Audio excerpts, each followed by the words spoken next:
Hi, welcome to Alta3 Live. Tonight, we're actually going to talk about slicing.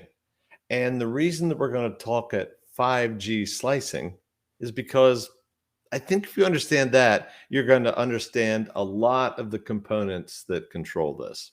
So recently, we've taught several SD-WAN classes, and I saw an opportunity.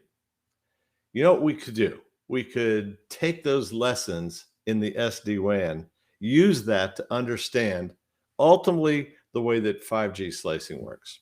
So let's get started with 5G slicing, a tremendously misunderstood topic that automates the way that networking was always done in cellular. First things first.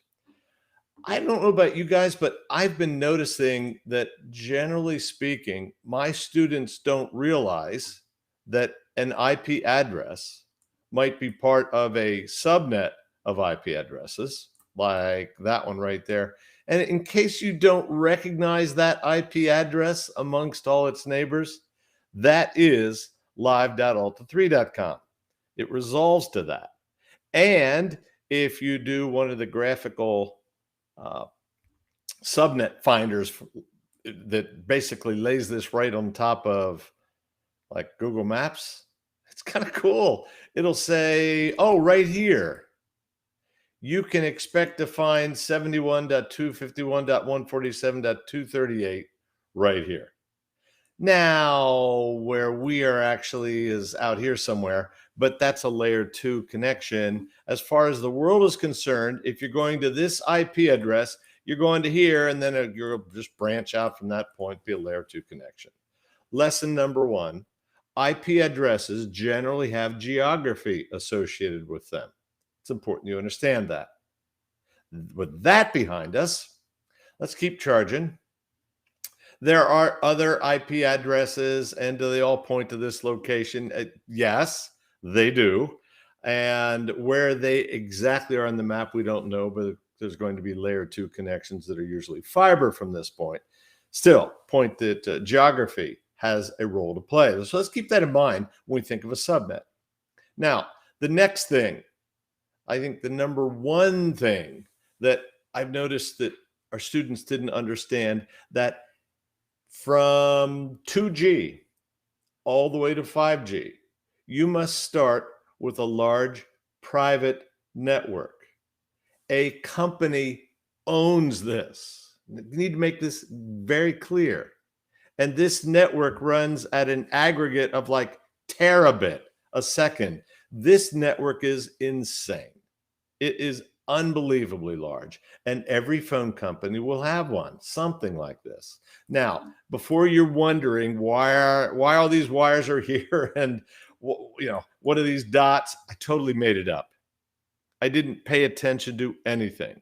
It is totally construed. So just make sure we're clear about that. But the concept is not. You'll notice that there's certain hub locations. You'll see that it's meshed. You'll see triangles. Got some dead ends going right here because it's PowerPoint and I got tired of drawing.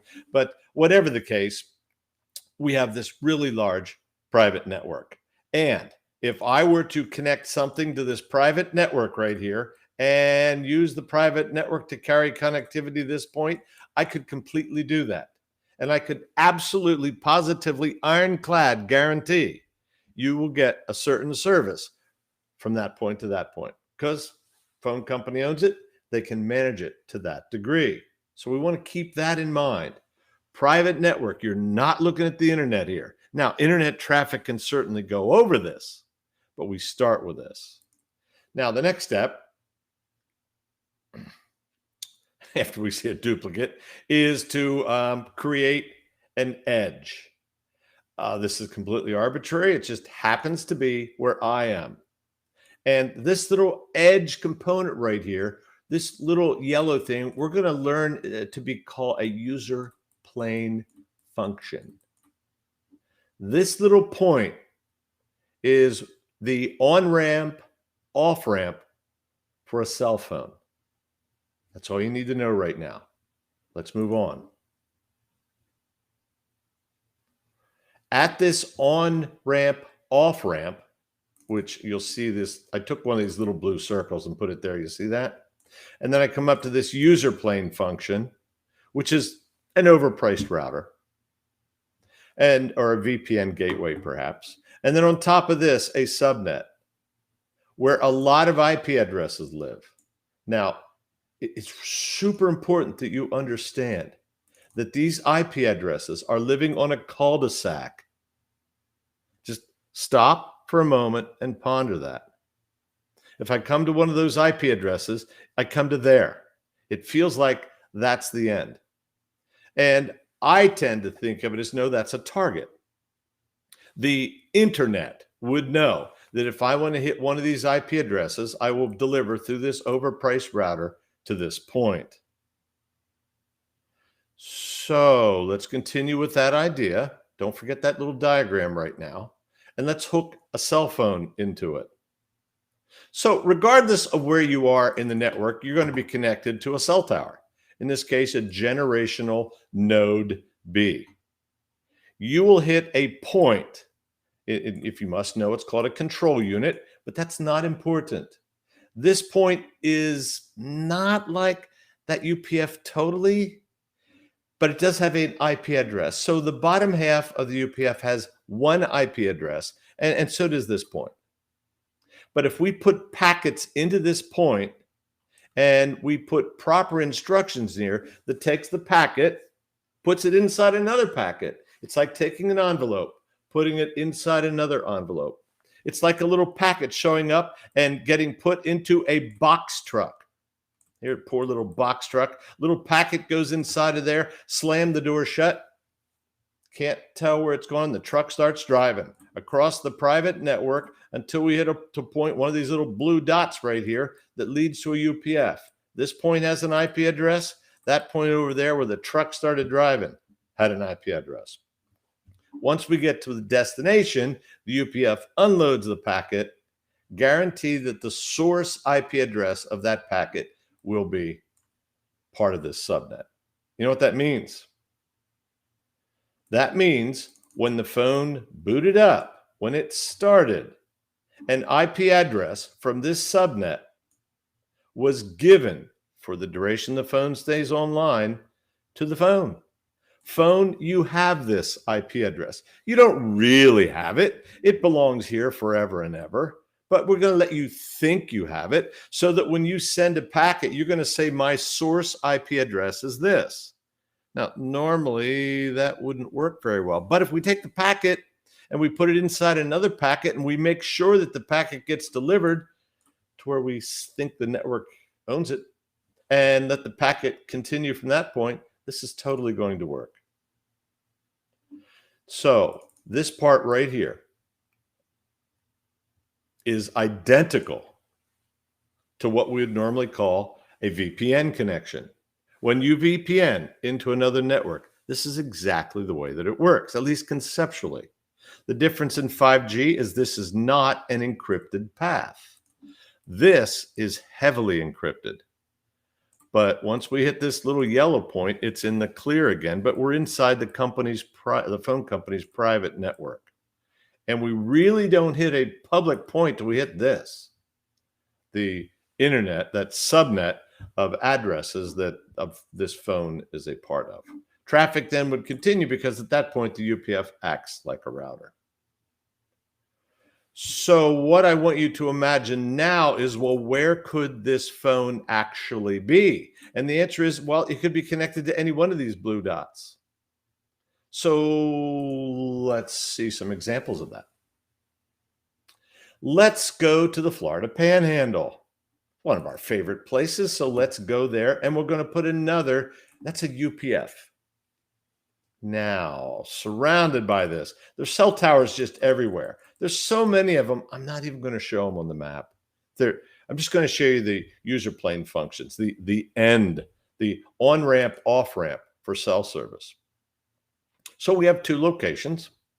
Now, before you ask, I would, if I were taking a class, you mean there's only two UPFs? No, I'm happy to show you about 3% of them right here. There is a lot. Now they'd be more dense in higher population areas, but again, this is PowerPoint and this is kind of what we have. So don't think small, but just understand all these UPFs, all those yellow squares have a single IP address that is part of the blue network, the blue dot network under there. They also have a complete subnet ready to give up an IP address to a phone. So now that we know that, let's just go back to our simple little diagram. And I want you to imagine that your phone is right here. So you're cruising, so it looks like you're in Alabama, but you're near the Florida Panhandle. And we're going to say that this particular subnet is this /16. Notice it's 6061. This subnet is 6060. So they're different. Now your phone is here. It's going to connect to a cell tower. Cell tower is going to connect to that private network. And then we know that we have to go to a UPF. And this is probably, the issue here is probably going to blow you away because it's difficult to overlook the common sensedness. And you would think, well, this isn't hard. What I'm about to tell you, you're going to think this is crazy easy, but it's not. First things first. In the connecting of the phone, so here's our phone, and we would say that we had one of those little yellow squares. Remember, we said we'd have one here and we'd have one there. We got to get this phone connected to a little yellow square through the private network, maybe like this. Or do we do that? Well, I'll get to that in a minute. Because what we used to do was this. Because I'm me, I'm that. If that's my phone, I live right here. That's my home network. So I would pull an IP address from my home network. And if I'm surfing a web page, I would do this. And all my traffic would go all the way up to Hershey, Pennsylvania, and all the way back down again. And pretty much what we said is enough is enough. Now, those of you who studied databases, those of you who studied algorithms, those of you who've done some basic programming, you're going to immediately see the problem and how it would be fairly straightforward to solve it. Look closely. I'm going to say this is a slice, and so is this.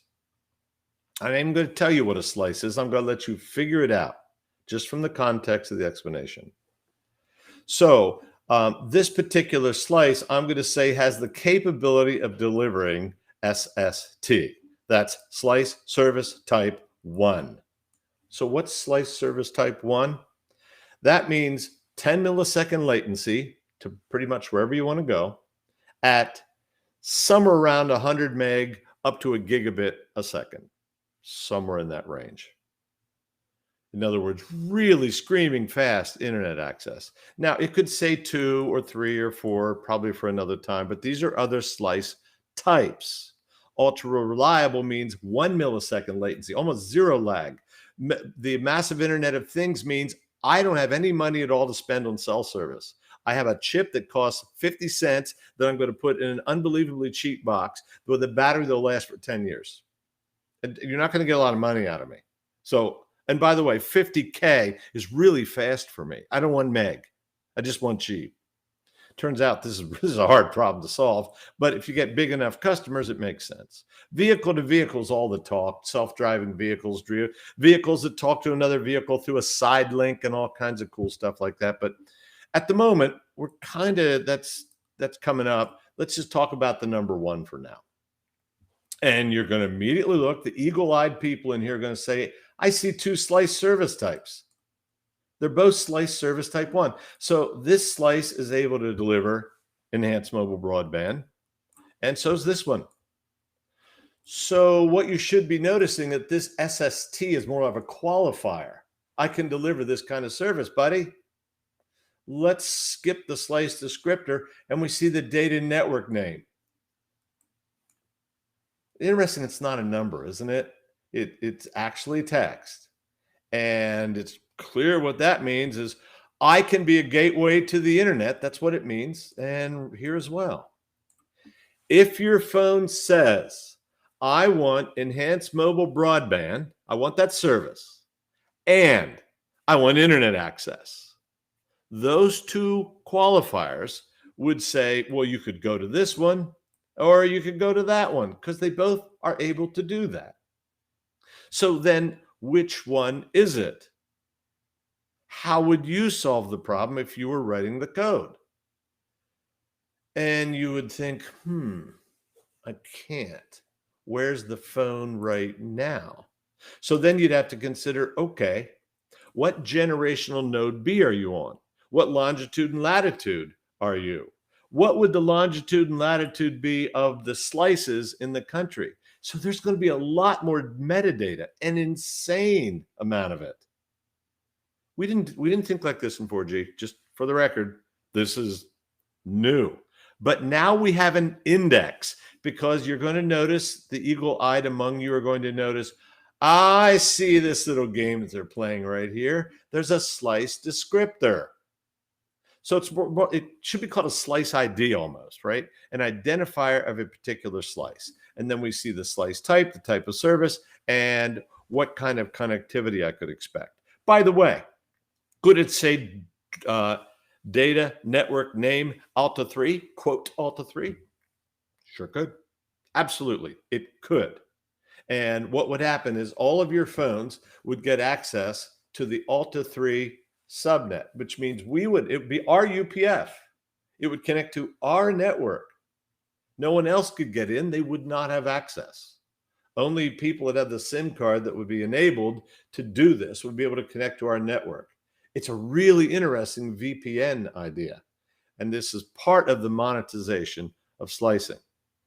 Now, we're not quite done yet, because that is cool that you could have your own network on top of this network. But we're going to have some more. We're going to have IP multimedia subsystem. That's for making voice calls. SOS is 911. And if you look over here, admin, that's really important. That's the firmware on your phone. You just don't want your phone pulling software from anywhere. You want that to be extremely controlled and checked, that once the firmware is updated to your phone, it's actually trustworthy and it's not going to do all kinds of bad things. So it turns out that when your phone connects to a 5G network, 4G for that matter, it's probably going to establish 4 completely separate VPNs, if you will. But let's quit calling it a VPN and just call it a data network name. But it looks a lot like a VPN. So there's the background of it. Let's keep charging. So the question then would be, does it make sense for your UE that's right here to go? It just makes no sense at all, right? But this would be 4G thinking, and we just never think of it, because now every time you click and do something, you're going all the way up to here, and then you're going to come all the way back. You'll just yawn. You won't even notice it. You'll just accept it, and it won't feel that slow to you. But that's not the way it's going to be with 5G, because you're not going to get this. We're going to make sure that doesn't happen. So instead, what happens is, if your UE is right here, then a software-defined networking, I'll show you the components at the end of this talk. They're going to make sure that if you're in the Florida Panhandle, you're going to go to a user plane function, then right straight to the internet as short as possible. Furthermore, what the predictors are saying is this point right here where that user plane function is, which is essentially a sort of an epicenter where you go 20 kilometers in every direction. So if you just imagine that it's 40 kilometers across this, like that. And if I have a whole bunch of these all over the country, why wouldn't Google, AWS, Netflix, and name it, why wouldn't they want to be right here and right here and everywhere else that there's this? And they absolutely positively are. This is guaranteed it's going to happen. It's called the 5G edge. And you can already see it happening. So that means when you are going to access stuff, your server is going to be 20 kilometers away from you. That means by the time your finger's done compressing on the glass, you're already seeing the results, because that kind of lag you're not used to. But that's the goal. You're not going to see it for another year at least, because we need a thing called standalone to get there. All right, so just quick review. We noticed that both data network names were called internet. That's where we want to go. That's the I want to go here with my connectivity, right? And you're going to notice that both of them have different slice descriptors. Well, yeah, because that's how I select this slice versus that slice in the network. It's going to make this a whole lot more intelligent. And all right, so what? Yeah, right. So what if you're right here, right? Do I go to this way or that way? Okay, don't. I know I made this simple, but you would not go to those. You would go to the nearest slice of where you are, which I'm totally making these numbers up, was 778899. Then that's where you go based on longitude and latitude, loading, how much this little yellow block is carrying. But I assure you, there's UPFs that are nearby. If that one's overloaded, you want to map it to the one that's least busy. So ultimately, then, what would a slice look like? Well, it won't just be internet. There's a lot of other services that your phone has, the ability to dial 911, update its firmware, make phone calls, send SMS messages, text, stuff like that, So there's going to be at least 4 data network names. And we're almost at the end. Let's skip it forward. I will actually show you how to configure this in a later message. Right now, what I simply want to do is finish up with an introduction for next week's presentation. These are the Genius boxes. They're going to make sure that you connect to the network, and it will be screaming fast and efficient. These are web servers. No more, no less. They serve JSON. They're RESTful interfaces. The access management function and the session management function, they work together. And they guarantee working together that wherever you are, so there's your cell tower, here's the private network right there, and here's that UPF that leads to wherever you're going. We need to make that as short as possible. We want to make sure that this is selected, that there's adequate capacity for you to do uplink and downlink. Does it make more sense for you to connect to a G node B that's a little bit farther away, but it's lightly loaded?